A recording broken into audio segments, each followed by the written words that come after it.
जब आप अपना पीएफ अकाउंट ओपन करते हैं, आपके सामने इस तरह का अलर्ट मैसेज आता है। आप इसे इग्नोर कर देते हैं, लेकिन ये वीडियो देख लीजिए, आप फिर इसे इग्नोर नहीं करेंगे। इसमें जो काम करने की ज़रूरत है वो आप ज़रूर से करेंगे। नमस्कार दोस्तों, मेरा नाम सागर है।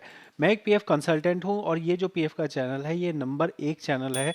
इस पे जो आपको जानकारी मिलती है, 1300 वीडियोज़ हैं। आपको एक एक जानकारी वो है जो प्रैक्टिकल है। 100% प्रैक्टिकल जानकारी मैं आपको बताता हूँ इस चैनल पे। समझिएगा कि पीएफ के अंदर आपको ना केवल आपका पीएफ जमा होता है, ना केवल आपका पेंशन जमा होता है, बल्कि सरकार आपके नाम पे एक इंश्योरेंस भी कराती है। ये जो इंश्योरेंस होता है, ये इंश्योरेंस तब मिलता है अगर मेंबर जो नौकरी कर रहा हो उसको कुछ हो जाए। अगर बाय चांस आपको कुछ हो जाता है तो आपका पीएफ किसको दिया जाएगा, आपका पेंशन किसको दिया जाएगा और इंश्योरेंस का पैसा किसको दिया जाएगा, ये बताने का काम एक हम फॉर्म के थ्रू करते हैं। इसको नॉमिनेशन फॉर्म कहते हैं। जब आप अपना अकाउंट ओपन करते हैं, आपके सामने इस तरह का मैसेज आता है, तो इसका मतलब ये होता है कि अभी आपका नॉमिनेशन फॉर्म नहीं भरा हुआ है, तो कृपया करके इसको भर लीजिए। ये सुविधा ऑनलाइन उपलब्ध है।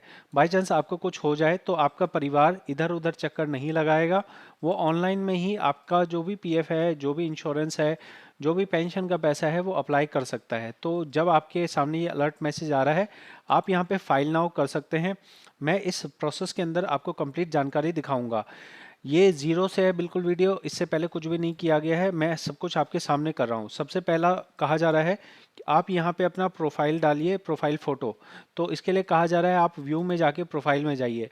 देखिए, बहुत सारी जगह ऐसी है जहाँ पे पर्सनल डिटेल्स है, वो मैं आपको नहीं दिखाऊंगा, क्योंकि किसी का निजी अकाउंट है और निजी अकाउंट नहीं दिखाया जा सकता है। लेकिन आप ये यकीन मानिएगा कि ये कंप्लीट प्रोसेस होगा। जब आप प्रोफाइल खोल लेंगे तो आपके सामने यहाँ दिख रहा है कि फ़ोटो कहीं नहीं लगी हुई है, तो हमें फ़ोटो लगाना ज़रूरी है। इसके साथ में ही ये जो मैं अकाउंट भर रहा हूँ ये फ़ीमेल का है, और यहाँ पे एड्रेस भी भरना ज़रूरी है। मैरिटल स्टेटस प्रोवाइड नहीं किया गया है, तो मैरिटल स्टेटस भी प्रोवाइड करना ज़रूरी है। अगर मैरिटल स्टेटस नहीं होगा तो आई डोंट थिंक कि यहाँ पे हम कर सकते हैं। तो मैं यहाँ पे चेंज फ़ोटो करके सबसे पहले जो पीएफ के मेंबर है उनकी फ़ोटो लगाता हूँ। इसके लिए मुझे यहाँ पे ब्राउज़ करना है। ब्राउज़ करने के बाद जो फ़ोटो है वो मैंने लगा दी है। अब आपको पासपोर्ट साइज़ फ़ोटो लगानी है। अपना यहाँ पे इंस्टाग्राम मत समझिएगा इसको, ये सरकारी वेबसाइट है और सरकारी वेबसाइट पे जो कानून के नज़रिए से चीज़ें होती हैं वैसा होना चाहिए। आप किसी दीवार के साथ में ना लगाएं फ़ोटो। कोई पीछे बैकग्राउंड प्लेन बैकग्राउंड होना चाहिए, ब्लू बैकग्राउंड हो तो अच्छा है। और साथ में ही आपके दोनों कान दिखने चाहिए। अगर मुस्लिम होते हैं तो वो बुर्का पहन के रखते हैं, तो बुर्का में आपके कान नहीं नज़र आते हैं। कान नज़र आना ज़रूरी है। आप यहाँ पे हमने इस फ़ोटो को फ्रेम में सेट किया है और सेट करने के बाद फिर अपलोड कर दिया है। अपलोड करने के बाद यहाँ पे हमारी फ़ोटो अपलोड हो चुकी है। इसका नेक्स्ट स्टेप होता है कि हमें यहाँ पे एड्रेस भरना होता है। तो एड्रेस भरने के लिए आपका जो आधार कार्ड वाला एड्रेस है वो भरना आपके लिए सही रहेगा। अब यहाँ पे कुछ चीज़ें काफ़ी कॉम्प्लिकेटेड हैं। जैसे बहुत सारे लोगों का क्या होता है, बहुत लंबा चौड़ा एड्रेस होता है, या फिर बहुत बार ऐसा होता है कि उनका जो गांव का एड्रेस होता है वहाँ कुछ घर का पता वगैरह कुछ नहीं होता है। तो ज़्यादा इसमें सोचिए मत। आप क्या करिए, आप बस जो जो आधार कार्ड में लिखा है जितना हो सकता है उतना लिख दीजिए। मैं भी वही काम कर रहा हूँ। यहाँ पे जो भी दिख रहा है वही भर रहा हूँ। तो ये इसी तरह से आपको प्रोसेस करना है। सिटी का ध्यान रखिए, सिटी कौन सी आप लिख रहे हैं। अब मुझे समझ नहीं आ रहा है कि यहाँ पे आसाम है और सिटी कौन सी है पता नहीं, तो देखना पड़ेगा। डिस्ट्रिक्ट डिस्ट्रिक्ट भी आपको ध्यान से भरना है। परमानेंट एड्रेस, अगर आपका करंट एड्रेस भी हो तो आप यहाँ पे करंट सेलेक्ट कीजिए और उसके बाद इसे सबमिट कर दीजिए। क्या यहाँ पे आपको किसी तरह का डॉक्यूमेंट लगाना पड़ेगा? नहीं, कोई डॉक्यूमेंट लगाना नहीं है। कोई आपको आधार कार्ड अपलोड नहीं करना है। ये आपने कर लिया, इसके बाद आपका एक तरह से एड्रेस अपडेट हो गया है। अब हमारी प्रोफाइल में जो दो चीज़ें थी वो हमने कर दी हैं। एक तो हमने अपनी फ़ोटो अपलोड कर दी है और दूसरा हमने एड्रेस अपलोड कर दिया है। अब आपको नॉमिनेशन के लिए मैनेज में जाना होगा, नॉमिनेशन पे जाना होगा।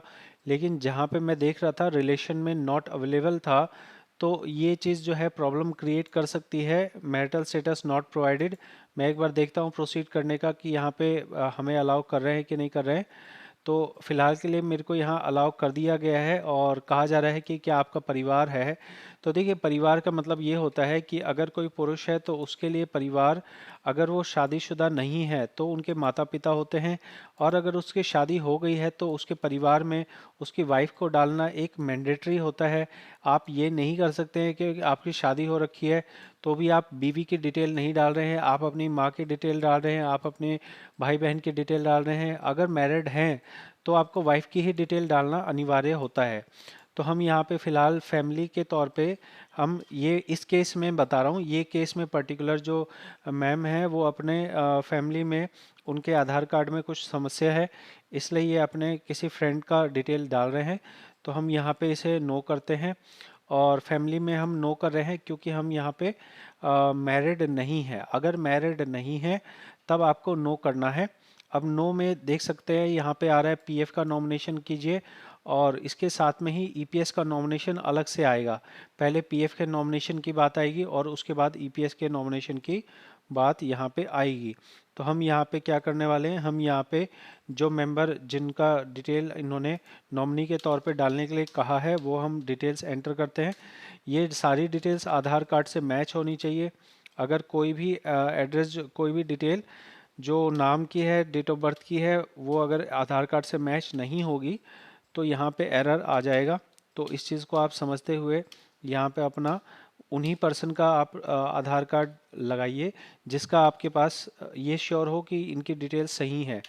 अभी मैं आपके सामने कर रहा हूँ, जैसे बोलते बोलते अगर मैं यहाँ पे वीडियो बना रहा हूँ तो मुझे यहाँ पे ऐसा हो सकता है कि हम यहाँ पे कुछ गलत डिटेल एंटर कर दे तो हमें एरर शो कर देगा। अब देखिए रिलेशनशिप की बात कर रहे हैं ना, तो हम यहाँ पे अगर आप फैमिली यस करेंगे तो आपके पास टेबल आएगी कि टेबल में से सिलेक्ट कीजिए कि कौन है आपके रिलेशन में। ठीक है, तो वहाँ पे डिपेंडेंट पेरेंट भी आता है, डिपेंडेंट मदर आता है, हस्बैंड आता है, वाइफ आता है, स्पाउस बोलते हैं, ये सारी चीज़ें आती हैं। तो उसके अकॉर्डिंग आप सोच सकते हैं। और एड्रेस के तौर पे यहाँ पे जो मेंबर का एड्रेस है वो हम भर रहे हैं, मेंबर का नहीं, जो नॉमिनी है उसका एड्रेस। अब बाई चांस ये एड्रेस जो है अलग ही है, जनरली ये मान लीजिए परिवार के हैं तो परिवार में तो सेम ही एड्रेस होता है, तो उसके लिए आप जो है सेम ही एड्रेस डाल सकते हैं। जो मेंबर का एड्रेस है वही आपका भी एड्रेस हो सकता है। तो यहाँ पे एक एक एलिमेंट हमको यहाँ पे डालना है। अब इसमें पॉइंट ये है कि आप जो अभी नॉमिनेशन भर रहे हैं ये आप बाद में चेंज कर सकते हैं। ऐसा नहीं है कि आप एक बार में ही आपका परमानेंट हो गया।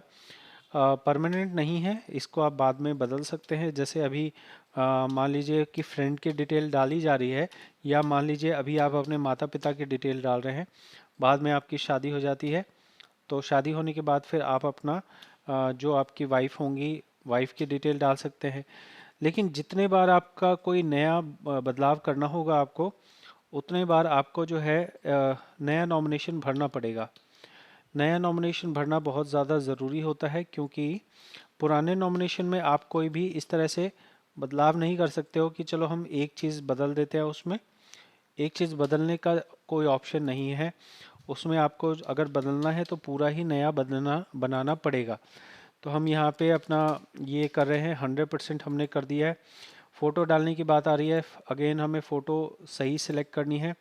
हमने सही सिलेक्ट कर ली, प्रीव्यू कर लिया, अपलोड कर दिया, ओके कर दिया। ओके करने के बाद देखिए हमने यहाँ पे अप्रूव किया है। अब देखिए मैंने यहाँ पे पीएफ की डिटेल डाल रहा हूँ। अब अगर आप फैमिली में यस कर देंगे ना तो फिर आपको सिर्फ एक ही बार डिटेल डालनी पड़ेगी, लेकिन क्योंकि हमने फैमिली में नो किया है तो हमसे दो बार पूछा जाएगा कि एक बार तो आप पीएफ की डिटेल डालिए और दूसरी बार आपको ईपीएस की डिटेल डालनी है। तो यहाँ पे हमने अभी फ़िलहाल यहाँ पे नॉमिनी ईपीएफ के नॉमिनी की डिटेल डाली है। अभी हमें ईपीएस के नॉमिनी की डिटेल अभी डालना बाकी है। तो ईपीएस की डिटेल अब देख सकते हैं, ईपीएस के नॉमिनेशन के बारे में आ रहा है। तो यहाँ पे इसका मतलब ये होता है कि हम पीएफ का नॉमिनी किसी और को और ईपीएस का नॉमिनी किसी और को बना सकते हैं। ऐसा आपके पास ऑप्शन होता है, लेकिन जनरली आप लोग ऐसा नहीं करते हैं। जिसको आप पीएफ दे रहे हैं उसी को आपको ईपीएस भी देना होता है। यही अगर परिवार होगा और परिवार में आप वाइफ की डिटेल डालेंगे तो आपको ये ईपीएस का अलग से भरने के लिए नहीं कहेगा। जो आपने पीएफ में भर दिया वही आपका ईपीएस में भी अपने आप भर के आ जाएगा। तो हम यहाँ पे जो एंटर कर रहे हैं वो डिटेल्स बिल्कुल एज़ पर आधार हैं और एज़ पर आधार हम भर रहे हैं। यहाँ पे हमें टाइप करने का ऑप्शन आ रहा है, तो क्या हम अपने जो है किसी दोस्त को भी बना सकते हैं? हाँ, बना सकते हैं, दोस्त को भी बना सकते हैं, लेकिन वही है कि दोस्त को आप बना रहे हैं, भविष्य में आपको जो है समझ के चलना है कि आपको बदलना पड़ सकता है, क्योंकि दोस्त तो बदला जा सकता है, यहाँ तक कि कोई भी बदला जा सकता है, पेरेंट्स के अलावा तो कोई भी बदल सकता है, पेरेंट्स, वाइफ, ठीक है ना। तो इन चीज़ों को आप समझते हुए अपना ऐसा ना भूलें कि आपने एक बार अपना नॉमिनेशन बना दिया और उसके बाद पता लगा 2 बच्चे हो गए, पुराना नॉमिनेशन चल रहा है, और ऐसे में आपको कुछ हो गया तो फिर क्या होगा? फिर तो आपको दिक्कत हो जाएगी ना। आपको तो दिक्कत नहीं होगी, आप तो चले जाओगे, परिवार को दिक्कत हो जाएगी।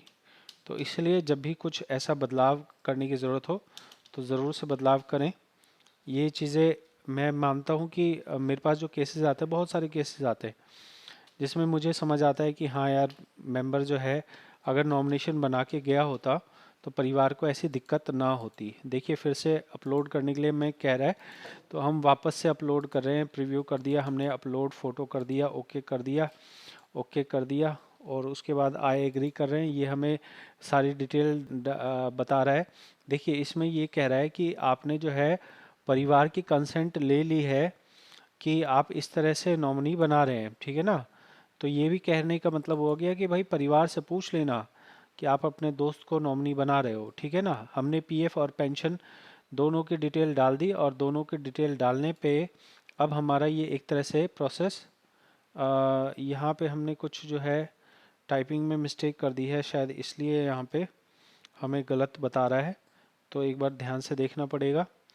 तो आप यहाँ समझ सकते हैं कि ज़रा सा भी कोई एरर होगा तो यहाँ पे आपको आगे प्रोसेस नहीं करने देगा। तो ये नाम जो है थोड़ा लंबा नाम है, तो हमें वापस से इसको एंटर करना पड़ेगा। तो अगर मैं कॉपी पेस्ट देख लेता हूँ, कॉपी पेस्ट हो सकता है, तो ऊपर से कॉपी पेस्ट कर लेता हूँ। तो ये मैंने कॉपी कर लिया। यहाँ पे मैंने दोबारा से डिटेल डाल के दोबारा से इसे सेव करने की कोशिश की है। जैसे ये सेव हो जाएगा वैसे ही हमारा यहाँ पे आ जाएगा। सेव करने के बाद जैसे ही हमारी दोनों पीएफ और पेंशन दोनों डिटेल्स हमारी सेव हो गई हैं, तो हमारे पास आप देख लीजिए कि इस तरह की फाइल बन के आ गई।